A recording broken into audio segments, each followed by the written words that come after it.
Boy, Houston, the beauty of this place is absolutely incredible. I have never seen it. All I can say is spectacular, and I know y'all are sick of that word, but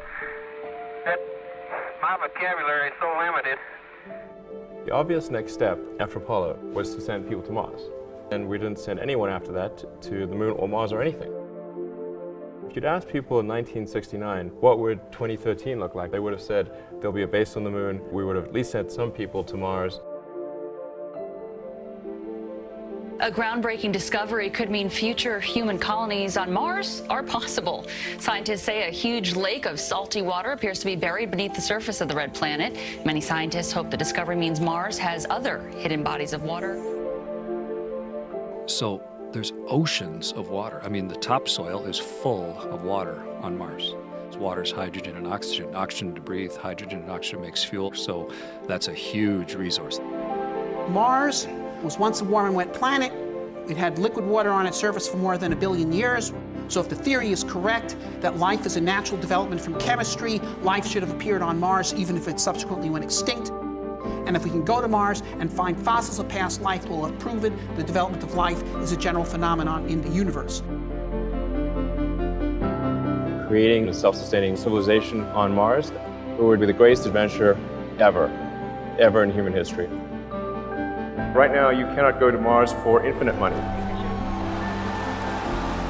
We have to figure out how to improve the cost by 5 million%. And it sounds like virtually impossible, but I think there are ways to do it. There are places on Mars that you could just about have liquid water. It can be 20 degrees Celsius, warmer than Minnesota. So there are places where it's not horrendous on Mars. There are American heroes who don't like this idea. Neil Armstrong, Gene Cernan have both testified against commercial spaceflight, and I wonder what you think of that. I was very sad to see that, because those guys are, those guys are heroes of mine, so it's really tough. The critical breakthrough that's necessary is a rapidly reusable orbital rocket. Humanity landing on the moon, man, that was maybe the greatest thing ever. So I can't believe we're launching from that pad.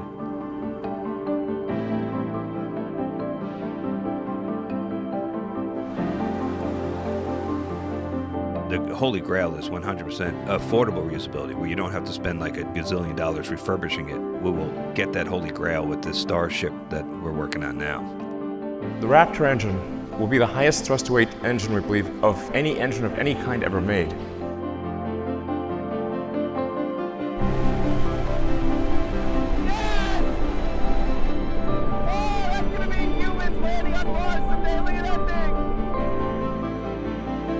At least 100 people per trip is the right order of magnitude in order to reduce the cost per person. You send the spaceship up to orbit, you retank it or refill it, it travels to Mars, lands on Mars. You can use solar power to extract CO2 from the atmosphere, combine it with water, and produce fuel and oxygen for the rocket. This is a dangerous mission. It's definitely dangerous. We're going to look back at 2020 as a year that everything changed, because this is the beginning of that infrastructure, that private sector commercial infrastructure and ability to actually get it done, as long as we don't screw it up.